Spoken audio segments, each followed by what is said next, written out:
spend a few minutes on the subject of Albert Schweitzer and modern theology. Who was Albert Schweitzer? Well, Loyola Parsons, who was not exactly the most well-known theologian in the United States, said, while Schweitzer was alive, that he was the greatest man who had ever lived. That's a bit strong, but there's no question that Albert Schweitzer was one of the most important 20th century figures, and he was also one of the most important names in the history of Protestant theology. Schweitzer's importance to history in general is certainly due to the fact that he operated in a number of different areas, became very famous, and made very important contributions in a number of fields simultaneously. In any one of these, he would have been world-renowned. In all of them put together, he was regarded as one of the great geniuses of the 20th century. Schweitzer was a musician, he was a theologian, and he was a great humanitarian.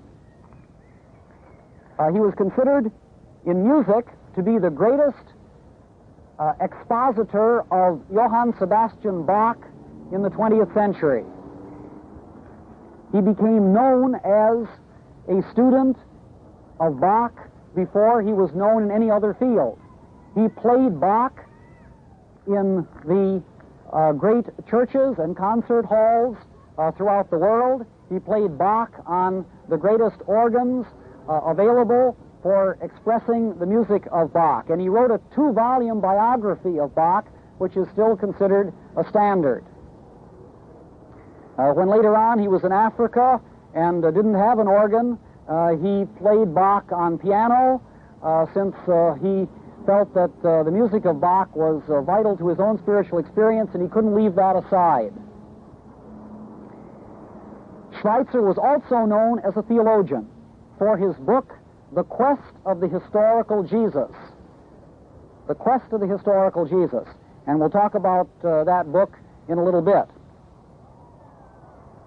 Schweitzer became known to the average man not through his music, and certainly not through his theology, but as a result of going to Africa at the age of 40 to devote his life to missionary work. As Schweitzer reached the age of 40, he decided that he no longer wanted to minister by word. He wanted to minister by act. And so he went back to university and took a medical degree so that he could devote the rest of his life to humanitarian service in Africa. Schweitzer held 3 doctor's degrees. He had a doctor's degree in music, he had a doctor's degree in Protestant theology, and then, shortly before his 40th birthday, he went back to university and took an MD degree. All 3 of these degrees were taken at the University of Strasbourg.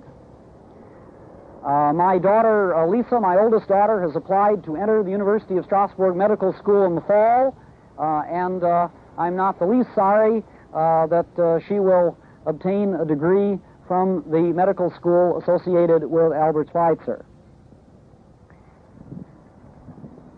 What about Schweitzer's theology? We, of course, are especially interested in the Reformation. We're interested in the work of the Protestant reformers in the recovery of the gospel. What kind of a theology was presented by Albert Schweitzer? Schweitzer was one of the great exponents of modern theology in the 20th century. And in one respect, he accomplished a very important work, a positive work, relative to biblical theology. I mentioned his book, The Quest of the Historical Jesus.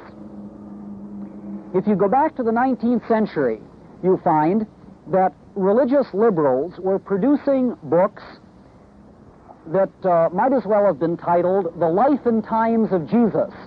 These were big works, generally 2-volume works, in which Jesus was set into the social environment of the first century. Sample complete. Ready to continue?